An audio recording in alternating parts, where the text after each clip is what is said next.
welcome back to another episode of Homebrew EDH, where I take you through my personal commander decks, how they work, and how they win. I know it's been a couple weeks since I last uploaded, just took a small break for a couple weeks, but we are back. So this episode is Drivnod, Carnage, Dominus, one of the Dominus cycle cards, the mono black one, from the Phyrexia All Would Be One set. This is a 5-mana 8/3 that says if a creature dying causes a triggered ability of a permanent you control to trigger, that ability triggers an additional time. You can also pay 2 Phyrexian black mana, or 4 life, and exile 3 creature cards from your graveyard to put an indestructible counter on Drivnod, Carnage, Dominus. This is a mono black death triggers deck. That's literally the entire thing. We get creatures that die, and creatures that have payoffs for that, and just kind of loop through them as much as we can. Our main win condition is generally going to be a Grey Merchant of Asphodel line, which, when it enters, causes your opponents to lose X life, where X is your devotion to black, and then you gain life equal to the life lost this way. So that's kind of our main kind of go-to. Moving into the deck tech. There are 32 creatures in this deck, which makes sense. Most of our strategy is going to revolve around using those creatures both on the field and off the field, or I guess in the transition process between the two, technically, when they die.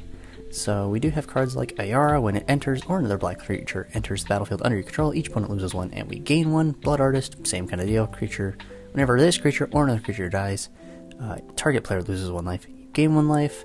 We run cards like Braids, Arisen Nightmare. Beginning of our end step, may sacrifice artifact, creature, enchantment, land, or planeswalker. If you do, each opponent may sacrifice permanent that shares a type with it.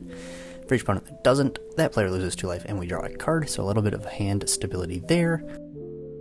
Butcher of Malakir is always a fun one, 7 mana 5/4. Whenever this or another creature you control dies, each opponent sacrifices a creature. That'll be a very common theme kind of going through this.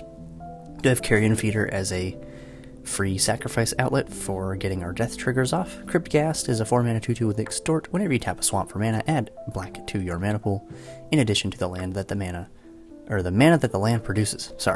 So your swamps tap for double black instead, which is honestly super cool, especially for only 4 mana. It seems pretty good.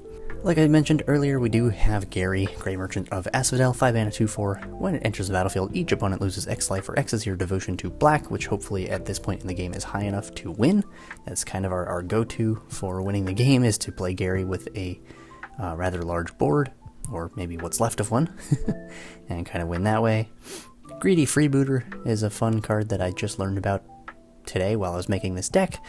When it dies, scry 1 and create a treasure token, which is, could be kind of useful to get rid of some lands, or just keep good stuff on top. Grim Haruspex, I will never not love this card. 3-mana 3/2, whenever another non-token creature you control dies, draw a card, so a lot of sacrifice synergy there. Harvester of Souls, 6-mana 5/5, Death Touch. Whenever another non-token creature dies, you may draw a card that includes our opponents, which is pretty cool. We do also run Jinji the Midnight Sky, which is a really awesome looking dragon, 5-mana 5/5 Flying Menace, Dragon Spirit. When Jinji the Midnight Sky dies, choose 1. You can either have each opponent discard 2 cards and lose 2 life, or you can reanimate a non-dragon creature from our graveyard and lose 2 life directly to the battlefield, which can be a lot of fun. Only downside is you cannot get Kakusho the Evening Star with it. As cool as that would be to start reanimating and sacking back and forth. But this is basically a 15-point life swing. When it dies, each opponent loses 5. You gain life equal to the life lost this way. So again, if you're playing in a standard 4-pod, 15-point life swing can be really, really good. Midnight Reaper, always a fun staple in black decks. 3-mana 3/2, whenever a non-token creature you control dies, this creature deals 1 damage to you, and you draw a card. And we do have some token makers. We've got Ogre Slumlord, 5-mana 3/3. Whenever another non-token creature dies, you may create a 1/1 black rat. Rats you control have Death Touch. Not super important, but good for chipping in for damage. Ophiomancer, 3-mana 2/2. Beginning of each upkeep, if you control no snakes, put a 1/1 snake onto the battlefield. And Pawn of Ulamog, 3-mana 2/2. Whenever Pawn of Ulamog or another non-token creature you control is put into a graveyard from the battlefield, you may put a 0/1 spawn that sacrifices for a colorless. And arguably one of the best cards in this deck is Pitiless Plunderer, 4-mana 1/4. Whenever another creature you control dies, make a treasure. Lots of good ramp there. And just to kind of get things wrapped up is Zulapor Cutthroat, 2-mana 1/1, kind of a staple at this point. Whenever it or another creature you control dies, each opponent loses 1 and you gain 1. Moving into sorceries, we do have Damnation as a board wipe, given we're in mono black, so we only have a couple for that kind of thing. We do have a couple tutors, Demonic Tutor and Diabolic Intent. Dread Return to reanimate stuff, Feed the Swarm as enchantment removal, Living Death to bring a whole bunch of stuff back at once, Reanimate, again, just to bring back more stuff, Toxic Deluge is our second board wipe, and Victimize is another reanimation spell. Going into instants, it's mostly just ramp and card draw. We've got Corrupted Conviction, which sacrifices a creature to draw 2, Dark Ritual, standard black ramp, Deadly Dispute, sacrifice an artifact or a creature, which we can use treasures for if we want to, draw 2 cards and create a treasure, which is nice. Infernal Grasp and Defile give us creature removal, Tragic Slip, same kind of deal. Village Rites, sack a creature, draw 2 cards, and Withering Torment, 3-mana instant, destroy target creature or enchantment, you lose 2 life. Gotta love the slightly more enchantment removal. Artifacts, not a lot, mostly just value pieces. We've got Arcane Signet and Soul Ring, Jet Medallion for reduction, Ashnod's Altar for sacrifice outlet, Wantu's Monument reduces our black creature spell cost, and whenever we cast a creature, each opponent loses 1 and we gain 1, which is pretty cool. Crowded Crypt, just got a reprint in the Aether Drift Precon, 3-mana artifact, taps to add a black. Whenever a creature you control dies, put a corpse counter on it. You can pay 6, sacrifice it, create a 2/2 black zombie creature token with Decayed for each counter on it, which is kind of cool. Another sacrifice outlet with Phyrexian Altar, arguably better than Ashnod's Altar, depending on if you need colored mana or not. Skull Clamp, attach it to a small creature, it dies, you draw 2 cards. And Vat of Rebirth is another fun card from Phyrexia Obi-Wan. This is a 1-mana artifact. Whenever another artifact or creature you control is put into a graveyard from the battlefield, put an oil counter on it, and you can pay 3, tap to remove 4 oil counters from Vat of Rebirth, return target creature card from your graveyard to the battlefield as a sorcery. Lastly, into enchantments, we have Bastion of Remembrance, which is always a fun one. 3 mana for an enchantment that when it enters, make a 1/1 white soldier, human soldier creature token. And whenever another creature you control dies, each opponent loses 1, you gain 1.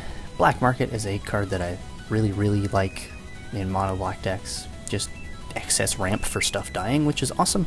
And also would trigger twice from Drivnod as well. It's 5 mana. Whenever a creature dies, put a charge counter on it. Beginning of your pre-combat main phase, so only your first one, you add black for each charge counter on Black Market, which is awesome.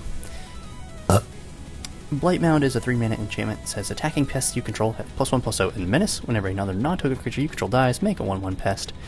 That says when this dies, you gain a life. And then we have our sacrifice stuff, Dictate of Erebos, standard, has flash if you want it, but it says whenever a creature you control dies, each opponent sacks a creature. Grave Pact, same deal. Meathook Massacre is really good here. X black. When it enters, each creature gets -X/-X until end of turn, which is good for getting around indestructible stuff. Whenever a creature you control dies, each opponent loses 1 life. Whenever another creature an opponent controls dies, you gain a life, which is pretty good.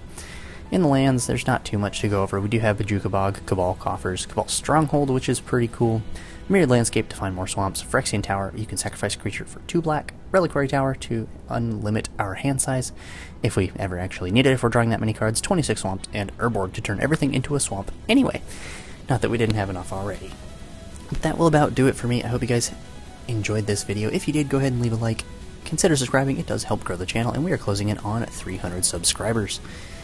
Deck list will be in the description with all the cards I did not include in this video, even though we went over most of them already. If there's anything else you guys want to see, that will be down in the description to view below. I sincerely hope you enjoyed watching this video.